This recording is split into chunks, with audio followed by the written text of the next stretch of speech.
Hey, hello again. Welcome back to the Occult Corner. That's what I'll start calling these little blurbs that I'm doing about black magic and magic. And I'm now reading again from the Complete Illustrated Grand Grimoire, or the Red Dragon, one of the most infamous books on the planet. And so before it gets into the meat of everything, it's talking about different spells and recipes that are listed in this book. And it was talking here, as you can see, many of the recipes include the sacrifice of an animal to make the garter of 7 leagues per hour, whatever the hell that is. A young wolf should be slaughtered, because they're easy to find, and then his skin cut into 1-inch garters. But this tool can lose its magic if a woman sees it, or if the user crosses a river without removing it. Likewise, they also talk about sacrificing a cat. A black cat, an animal associated with the devil and witches, is employed to become invisible. This is interesting. According to the directions in the spell, it is necessary to boil the cat for 24 hours. I don't think Emmy would like that. And throw its meat over the left shoulder perhaps as if to feed the infernal spirits often associated with this side. Finally, you must place the cat's bones under your teeth, looking in a mirror until you find the right bone and no longer see yourself in the mirror. The sorcerer must then say, Pater en manas tuas, commendo spiritum meum. Father, into your hands I give my spirit. Again, another very Christian term. Jesus said this when he gave up the ghost on the cross, of course. So yeah, there's other unusual ingredients, including human fat, natural mummy, and I guess back in the times when this book was written, ground up mummies were popular medicines in Europe, including the bitumen in which they were embalmed. And yeah, that's some crazy shit right there. As a final note concerning this spell at the end of the book, we would add that in case of the second book, The Red Dragon, which allows for an alternate method of calling the spirits without the sacrifice of a goat, it may be that some of these final spells could be done without the use of a cat or a wolf. MacGregor Mathers, who was one of Aleister Crowley's compatriots, he was the head of the Golden Dawn. In his edition of the Key of Solomon, discouraged the use of animal blood or body parts in magic, feeling that the same effects could be achieved with the use of substitutes such as consecrated ink. Many magicians in modern times as well have echoed these sentiments. So it's kind of like all of this stuff is written in stone, much like it is in the Bible. But when people see fit to change things, it seems to be okay.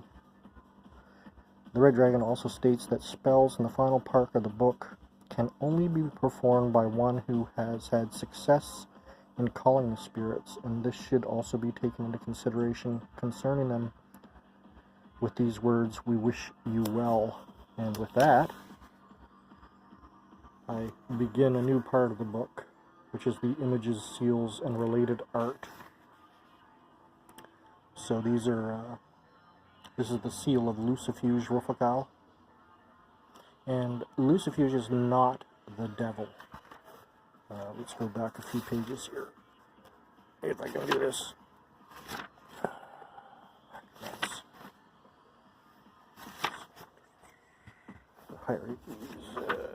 Rufacal. So I was saying that Rufacal, Lucifuge Rufacal, is the devil, which it's not. And according to the Grimoire, the Prime Minister, and I read this right after I had said this and stopped recording, so that's why I'm doing this now. So Lucifuge Rufacal is actually the Prime Minister of the Underworld. The very name is symbolic, since the Latin Lucifuge comes from the name lux, which means light, like Metallica's Lux Eterna, light eternal. Lux, the light, and the verb fugio, fleeing, thus designating the one who flees from the light, the opposite of the name of Lucifer, which means light bearer. The name of Rofakal is the reverse of the name Lucifer, Resikul, Rofakal, symbolizing that he's the opposite of Lucifer by his name and surname. The name Lucifuge is first found in the 11th century within Michael Seles's De Operatione Demonum, adding to the hierarchy of demons first found in Iamblichus, which I have read, reading again, and the Neoplatonists. Just every page that I turn, I find something that's just like mind-blowing. And it's been cool because there's been some names of demons that I'm like, oh, who are they? And I can actually kind of put this book to the side when I find a demon name, and then I can pull out this, the A to Z of demons and demonology, and most likely find a lot of what I'm looking for inside this, which gives me a little bit more information on the demons. And of course, I want to just refresh everybody again that I'm not practicing magician, sorcerer, anything like that. I just have a very, very, very great interest in gnosis, knowledge, and the occult, hidden secrets. And this is why I am reading books like this, is just for the knowledge, because it's really, really interesting things, because, like I've said, there's people who believe in God. Let's look at the nature while we talk about this. So there's obviously people who believe in God, and they have experienced amazing things through their belief and convictions. And again, as I've said about magic and the arts, the dark arts and the white arts, if you have intent, and if you have faith, and you really, really, really believe in what you're doing, then in all likelihoods, unless you screw something up, you can pull off magic.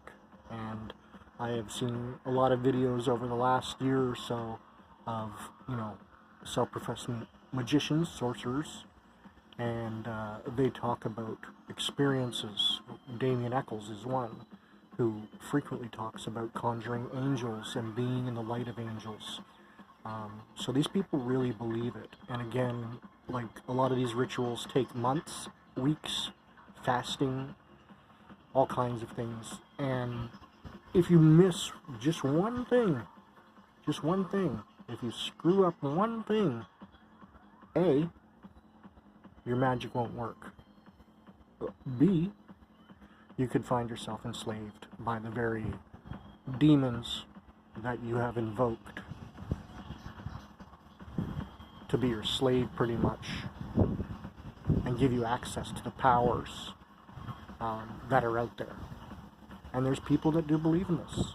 Myself, I'm on the shelf, but I've come to the realization with faith and intent, you can believe in anything, and as long as you follow the rituals to a T, you may find yourself in league, or I shouldn't say in league, because you are holding power over them, the angels and devils of the ether. So interesting, so much more to learn. I'm 53, I wish I would have, I'm not even taking it seriously. I was reading the wrong things, and I was looking in the wrong directions, I think, until I really, over the last few years, found people who were very specific about what books and what tomes you should find to be able to understand and gain the gnosis of the occult. 9-minute video, my friends. This is it for the night, I promise. No more occult videos for tonight. But we will be back in Chris's Occult Corner. And, yeah, I think that's a cool little name, Chris's Occult Corner. That's what we'll call these videos that pertain to magic and the occult. Alright, everybody, please like, subscribe, and share. Leave any comments, any good, bad, whatever you want to do, just leave comments. And we'll talk to you soon.